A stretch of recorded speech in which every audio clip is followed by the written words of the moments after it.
Hello साथियों, अब हम इस वीडियो के माध्यम से बात करने वाले हैं हिंदी और संस्कृत का। आज का जो रीट का पेपर है वो किस प्रकार का था वो आप खुद डिसाइड कर लेना कि किस प्रकार का था। हम यहाँ पर प्रश्नों का स्तर देखेंगे, प्रश्नों की प्रकृति देखेंगे और हमको खुद को निर्णय लेना है कि क्या ये कठिन था या क्या ये पिछले पेपर से सरल था।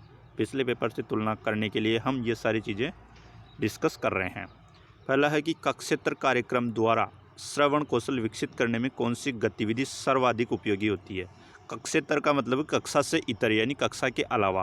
तो आकाशवाणी कार्यक्रम, दूरदर्शन कार्यक्रम, सामूहिक वृहद बाल सभा कार्यक्रम। ये तो सिंपल सा प्रश्न था, यानी कि सभी है इसका उत्तर। तो निम्न में से सर्वाधिक प्रभावी सहायक सामग्री कौन सी है। स्पर्श शिक्षण, और हमको पता है सर्वाधिक वो होती है दृश्य श्रव्य। हिंदी भाषा में मूल्यांकन करते समय आप किसे सर्वाधिक महत्वपूर्ण उद्देश्य मानते हैं। निबंध लेखन क्षमता, काव्य सृजन क्षमता, अधिगम क्षमता, व्याकरण नियमों का ज्ञान। इसमें कुछ भी प्रश्न, इसका आंसर कुछ भी हो सकता है, लेकिन मेरे को लगता है अधिगम क्षमता अगर अच्छी है तो ये मूल्यांकन है वो सही होगा। निम्न में से सतत एवं व्यापक मूल्यांकन का उद्देश्य है विद्यार्थी की अधिगम क्षमता का संवर्धन करना, रोजगार परक प्रतिस्पर्धा। ये सबसे सटीक लग रहा है मेरे को। निम्न में से किसे उपचारात्मक शिक्षण की आवश्यकता है। कक्षा स्तर अनुरूप प्रगति नहीं करने वाले विद्यार्थियों को। बिल्कुल सिंपल प्रश्न था। तुम्हारे आने से मेरा मन गदगद हो गया। इस वाक्य में अशुद्धि का प्रकार है तुम्हारे आने से, तो इसमें अनियमित क्रियापद, विशेषण संबंधी, वचन संबंधी, आवश्यक संज्ञा पद क्या होगा वो आप जो भी होगा डिसाइड कर लेना। समुचित समय लेकर, इसमें कुछ भी हो सकता है, अलग अलग विशेषज्ञ अलग अलग बता सकते हैं, ऐसे है ये प्रश्न। समुचित समय लेकर किए जाने वाला कार्य अच्छा होता है, इस सहज पक्के सो मीठा पाए। बिल्कुल सही है। आंखों से गिरना यानी कि किसी का विश्वास खो देना। बिल्कुल सिंपल सा था। हे प्रभु अब यह जीवन तुम इसे पार लगेगी।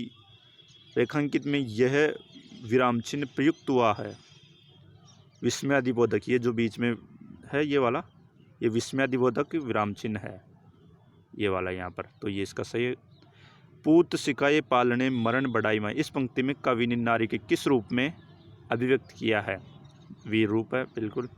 निम्न में से शुद्ध वर्तनी किसकी है। मिष्टान, ये मिष्टान, प्रज्वलन, पुनित। कैलाश में स बड़ा होता है, ये वाला होता है इसलिए, और वो तो अशुद्ध है। तो ऐसे प्रश्न थे। कुल मिलाकर हमको यहाँ पर उत्तर नहीं निकालना, हमको यहाँ पर प्रश्न देखना है। कुसुम का सही पर्यायवाची कौन सा है। कुसुम यानी फूल यानी प्रसून। सुख दुख में कौन सा समास है। सुख और दुख यानी कि द्वंद्व समास। इसके अलावा निम्न में से कौन सा किस वाक्य में अव्ययभाव समासिक पद है। नारी ने समय समय पर ज्योति प्रज्वलित। तो हम ये वाला प्रश्न देख रहे थे कि निम्न में से किस वाक्य में अव्ययभाव समासिक पद है। नारी ने समय समय पर ज्योति प्रज्वलित किए, प्रियंका पत्र लिखती है, सीमा गाना गाती है। जो इसमें अव्ययभाव समास का कौन सा पद है, तो वो ये इस प्रश्न में पूछा गया है। ठीक है, अभी नेक्स्ट क्वेश्चन करते हैं हम। निम्न में से क्या नाटक का तत्व नहीं है। प्रश्न सही से नहीं दिख रहा है। कथोपकथन, कथा वस्तु, पत्र अथवा चरित्र चित्रण, सस्वर वाचन। हाँ, नाटक का सस्वर वाचन नहीं किया जाता।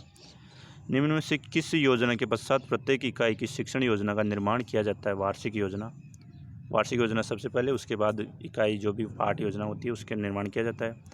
भाषा प्रयोगशाला में वृहत शब्दकोश का निर्धारित स्थान ये है। प्रश्न थोड़ा एक तरह से प्रिंटेड सही नहीं है हमारे पास इस वक्त। बाकी पीडीएफ, इसकी अच्छी सी पीडीएफ आपको टेलीग्राम ग्रुप में मिल जाएगी। भाषा स्तर सुधारने के लिए सर्वाधिक आवश्यक सोपान है विद्यार्थी एवं अध्यापक द्वारा पुस्तकालय के उपयोग। नियमित अध्यापन से भाषा स्तर नहीं सुधरेगा, बाकी पुस्तकालय के प्रयोग से, हाँ, पुस्तकालय में अच्छी अच्छी पुस्तकें पढ़ेंगे तो भाषा स्तर आराम से सुधरेगा। शैक्षणिक निदान की विधि नहीं है। निरीक्षण, शारीरिक परीक्षण शैक्षणिक से अलग है, तो ये इसका सही आंसर हो जाएगा। किस शिक्षण विधि द्वारा विद्यार्थियों में मौखिक अभिव्यक्ति सशक्त होती है। प्रश्नोत्तर से मौखिक अभिव्यक्ति सशक्त होगी। प्राथमिक स्तर पर भाषा शिक्षण का मुख्य उद्देश्य है। इसका सही प्रिंट नहीं हो पा रहा है यहाँ पर। भाषा का प्राथमिक रूप क्या है। मौखिक, लिखित, व्यवहारिक, व्याकरणिक।